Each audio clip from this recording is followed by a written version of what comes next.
Sindicatos são a representação da união dos trabalhadores. Seu principal objetivo é a defesa dos direitos de seus associados.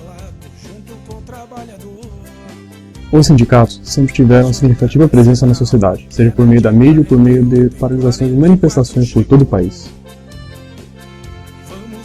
Nos últimos anos, com um grande número de manifestações sindicais, os movimentos ganharam mais força e um espaço maior na mídia. Nós realmente sabemos o que são os sindicatos? Ou apenas sabemos aquilo que a mídia nos apresenta? Todos nós sabemos.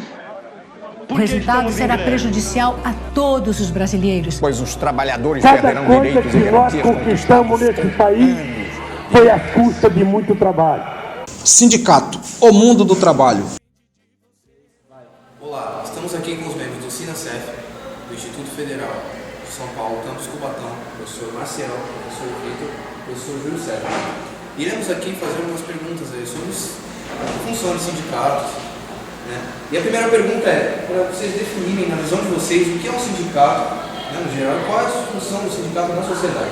Bom, o sindicato, muitas pessoas, inclusive colegas nossos, eles entendem que o sindicato é para ter algumas regalias, alguns benefícios, como associação com planos de saúde, com clubes. Eles confundem o sindicato com o clube, né? E o sindicato, a origem dele se deu através de reivindicações dos trabalhadores. Diante do sistema que nós vivemos, o sistema capitalista, era necessário uma contrapartida dos trabalhadores para evitar ou minimizar a exploração do sistema em termos de trabalho, né? Então, os trabalhadores decidiram criar uma entidade que brigasse pelos seus direitos, né? E contrapondo-se às usurpações do trabalho do trabalhador.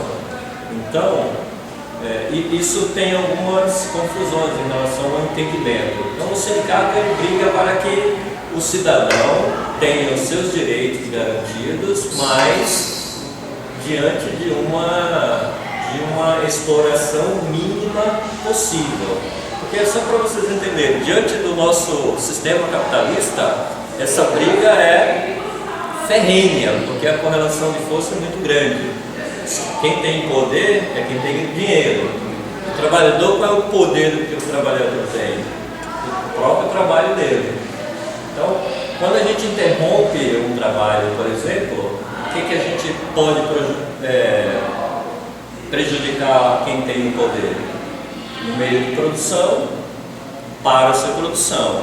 Para o nosso sindicato que trabalha com a educação, se a gente interrompe o nosso trabalho, o que acontece?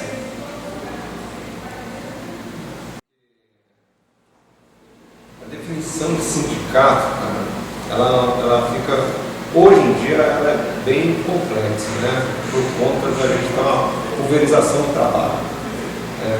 O trabalho não se dá apenas na fábrica, né? Porque o sindicato ele surge para minimizar a exploração do trabalho dentro da fábrica, né? E à medida que esse trabalho foi se espalhando para outras esferas, né? A educação, por exemplo, como é o nosso caso, onde a gente atua, né? A função do sindicato também foi... O sindicato teve que se modificar também, né?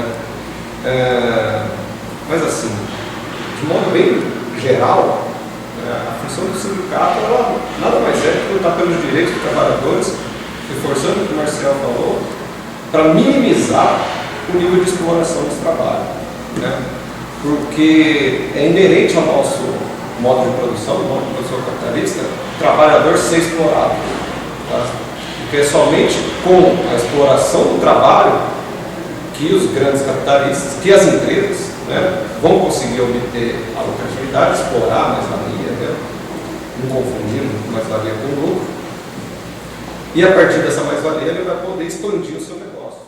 E eu ainda completaria o seguinte: dentro da atividade sindical, não existe só a luta pelo direito do trabalhador, existe a luta pela manutenção da possibilidade do trabalho, da realização pessoal também. A maioria das greves que a gente fez na escola, o principal fruto, o principal meio, a principal reivindicação era a educação. Então, por exemplo, pauta da nossa greve de 2008, de 2011, 2012, 10% do PIB da educação para a educação. Para quê? Para eu ter um melhor salário? Não, para eu ter um projetor para ele poder dar aula, que não tem. 10% do PIB para a educação. Para quê? Para ver se o país tem uma melhoria no seu total. Então, a força sindical, ela existe, foi criada para manter e participar dessa luta de classe. É uma luta de classe. Quem domina, quem é dominado, quem explora, quem é explorado. Mas vai além, tem essa força política também de que quando eu vejo que a escola não está funcionando porque está indo dinheiro para o lugar errado, o sindicato também atua, faz greve e é bem forte isso no nosso caso principalmente. Atualmente, existem 15.978 sindicatos ativos no Brasil, dos quais 10.987, ou seja, 68,20%, são sindicatos de trabalhadores. Gostaria também de saber como funciona a estrutura do sindicato. Bom, eu sou diretor de base e estou passando por uma situação complicada aqui. A gente vai ter uma eleição para a direção de base. Tem uma direção nacional, que é em Brasília, e que reúne os representantes do sindicato, dos servidores públicos de educação do governo federal, né? Então todo mundo que trabalha com educação de nível médio, porque também tem a separação superior, essa pulverização que ele fala é isso, né? Não existe um sindicato da educação. Tem o do professor da universidade, tem o do professor da educação básica, etc. E com isso perde-se força. Né? Mas dentro do SINASEF, que é o Sindicato Nacional de Servidores da Educação Pública Federal de Ensino Médio, de Educação Básica, quer dizer, existe essa direção nacional que está lá em Brasília, negociando. Existem as regionais, né, que são, por exemplo, São Paulo tem uma seção, né, a seção de São Paulo, e existem as bases. Por exemplo, Cubatão é uma base da seção de São Paulo que se reporta à nacional. Então tem toda essa estrutura. A central é o corpo. As seções estaduais são braços e dentro nesses braços tem os dedos, né? Que são as subséries, né? As bases. Né? No caso do Cubatão é uma, tem um outro em Votuporanga, tem outro em Barreto, O SINASEF tem como um dos seus pontos mais importantes a não divisão dos trabalhadores em seu local de trabalho, unindo professores e técnicos administrativos em uma mesma categoria, mantendo as especificações de cada um, mas unindo-os em uma mesma luta. Quais são as etapas para a formação de uma greve? Primeiro é a análise de conjuntura. Quer dizer, tem que ter um motivo, né, para a greve. Alguma coisa está acontecendo. Por exemplo, no nosso caso, geralmente, de 95 para cá, a gente não tem mais dissídio. Dissídio é aquele aumento anual que todo trabalhador brasileiro tem. A gente não tem. Então passa um ano, 2 anos, só as suas perdas são contabilizadas e começa a trazer uma certa impossibilidade de manter um padrão de vida. Quando isso se torna intolerável, é uma coisa geral, todo mundo percebe, né? Então é o primeiro indicativo, olha, o nosso salário não está dando, não tem aumento, então aí tenta haver uma negociação, a nacional chega, o ministério chega no nosso chefe, né, e fala, olha, está na hora do aumento aí, como é que vai ser a progressão, etc e tal. Não tem dinheiro, não dá, não sei o que, não sei o que lá. Consulta as bases, fala, olha, nós estamos tentando aqui negociar e o governo não quer negociar. Com isso, junta-se uma série de outros problemas que acabam sendo analisados, avaliados entre nós. Olha, além de não ter isso, a gente não tem, sei lá, vale alimentação nosso é de R$90. Quer dizer, você pega o mercado de trabalho, faz um comparativo, o que eu faço aqui, o que eu faria em outro lugar e vê a média, né? Sim. E às vezes, o salário do professor pode até estar num nível mais alto, mas a necessidade não é salarial, é o que eu te falei, é uma questão de conjuntura. Em essência, é você começar a perder direitos. Você tem um determinado benefício e esse benefício vai sendo retirado de você. Então, a partir do momento que o trabalhador se sente lesado, ele já é lesado o tempo todo, mas vai aprofundando isso como Grêmio. Né? Como é que é construído o Grêmio? Junta a galera, os estudantes, os trabalhadores se juntam, veem quais são as causas do que eles precisam reivindicar, se juntam, que é chamado Assembleia, né? Então é a primeira instância dos trabalhadores, a Assembleia, essa é a primeira organização dele.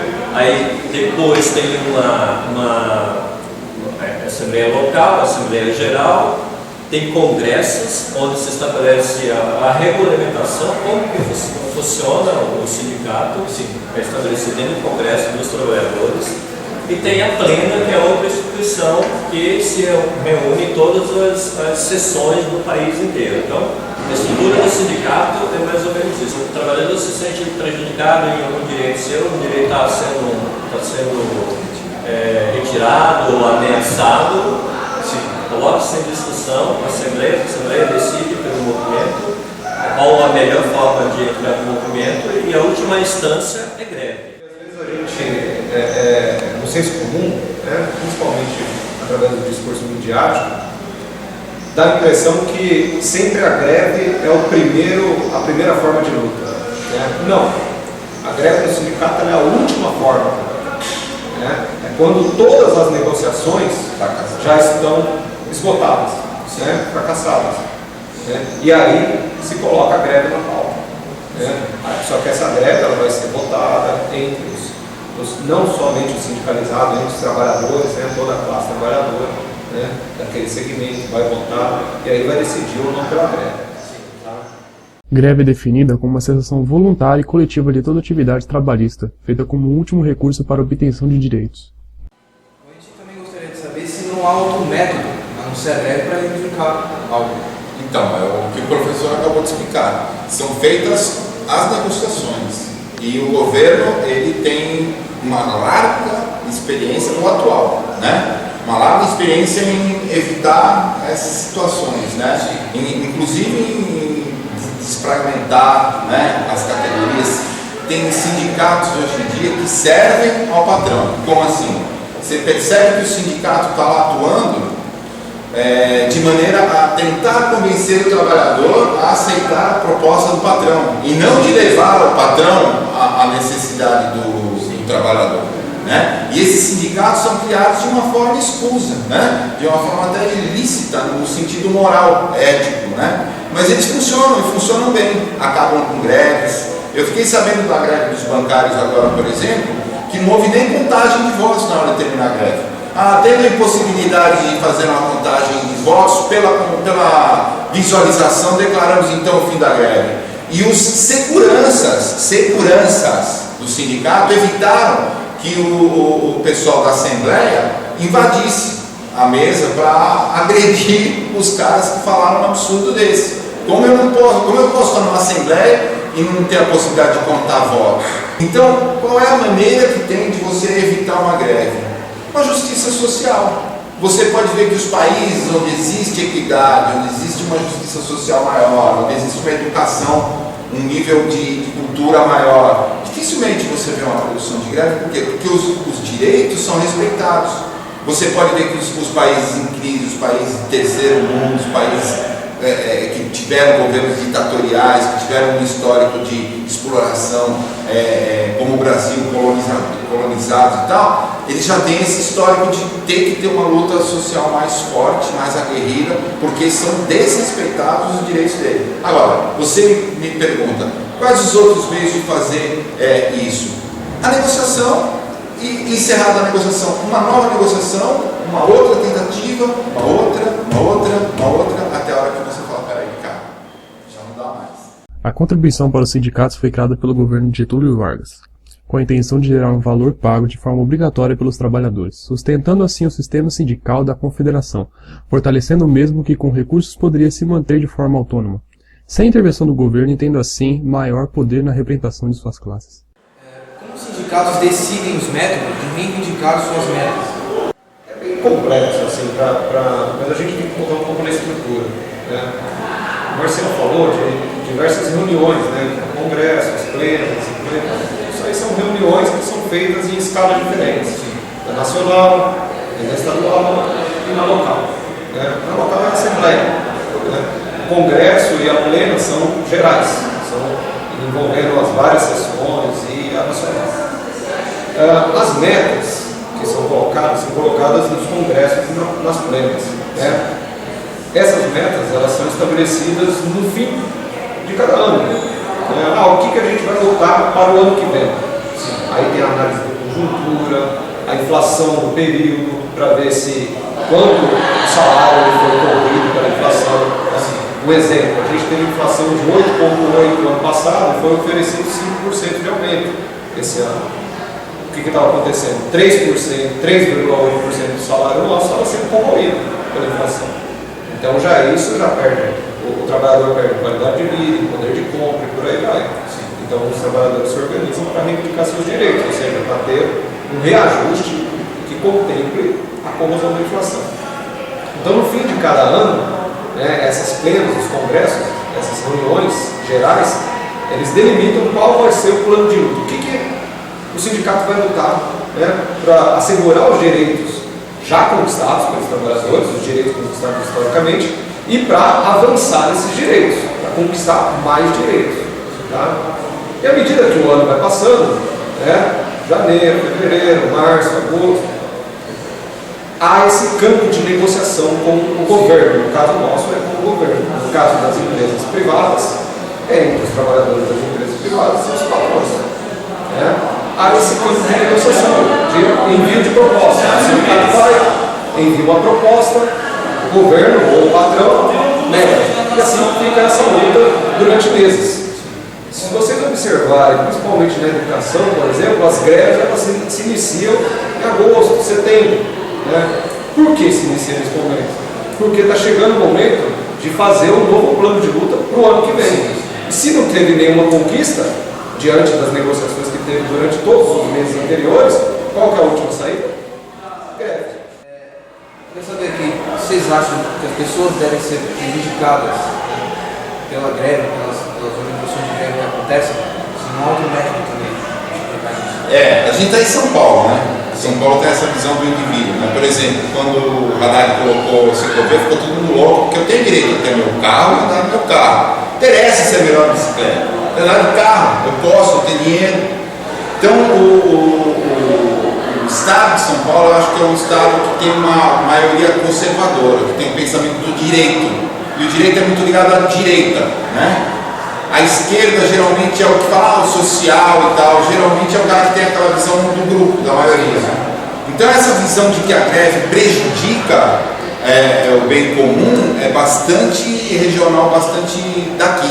Se você for, por exemplo, para Fortaleza, para o Rio de Janeiro, para Bahia, para outro estado, você vai perceber que eles respeitam o direito do trabalhador de lutar pelo que é seu. Eles apoiam, eles participam. Por exemplo, nessa greve mesmo que a gente teve, aqui 6 pessoas, mas a gente sabe que teve campos que 100% das pessoas paravam para reivindicar. E quando isso acontece, por exemplo, aqui mesmo na escola, no começo, quando a gente fazia as greves, os alunos eram 90% das pessoas dos grupos que iam reivindicar, não numa rodovia, né? Mas numa praça pública, dentro de um certo modo de agir sem prejudicar ninguém, batendo panela, indo lá entregar um manifesto. Os pais participavam muito das greves, apoiando os professores, porque sabiam que o professor ele merecia um tratamento mais digno. E os professores participavam em massa, mas era a minoria, que tem muito mais aluno que professor da escola. Então o aluno está aqui matriculado e ele morre de medo que aconteça uma greve, porque ele pode perder o ano letivo. Mas ele não para pensar o seguinte: sem a greve, ele pode ter o diploma dele, e daqui a 3, 4 anos o diploma dele não vale mais nada. Porque qual é a melhor universidade do Brasil? Fala para mim sem pensar. A USP. Você já reparou que a USP não passa 2 anos sem uma greve? Você já reparou que todos os alunos da USP tiveram no mínimo uma greve? Eu nunca vi um cara que foi lá, ficou lá estudando 4 anos e não passou por 1, 2 greves. Por que isso? Porque na hora que o governo tenta baixar a qualidade da educação da USP, o salário, enfim, o próprio aluno, peraí, não vamos aceitar isso daí não. Ele falou, essas perdas serão recusadas. A gente para tudo, a gente briga, e aí o governo cede e se mantém a qualidade sim. Ainda é uma curva decadente, é difícil você lutar pelo seu direito, né? Mas é aceita na USP. Por isso que ela é a melhor escola do Brasil. Se a gente para de fazer greve aqui, acontece aqui o quê? O governo faz o que quer, cai a qualidade de ensino, cai sucateamento do material, o professor que ganha menos vai procurar um emprego melhor. Eu te ensino a fazer tal coisa. Se eu for fazer aquilo, eu ganho dobro, eu vou ficar te ensinando a fazer aquilo, eu vou fazer. Então o que acontece? Existe essa falsa visão de que a greve é ruim e prejudica. Não, a greve é um direito do trabalhador de manter a integridade dele e daquilo pelo que ele acredita, no nosso caso, a educação. A mídia é o principal fator. Quando ela vai fazer uma entrevista ou uma reportagem sobre greve, ela vai fazer entrevista com as pessoas que se sentem prejudicadas. E põe aquilo no ar. Elas nunca vão fazer entrevista nas pessoas, os motivos pelos quais as pessoas estão fazendo greve. Mas quando a água bater no bumbum dele, a água batendo é que faz o sapo pular, né? Então, quando as pessoas têm essa visão do negatismo, por que a greve é negativa e engole isso, a mídia passa essa ideia.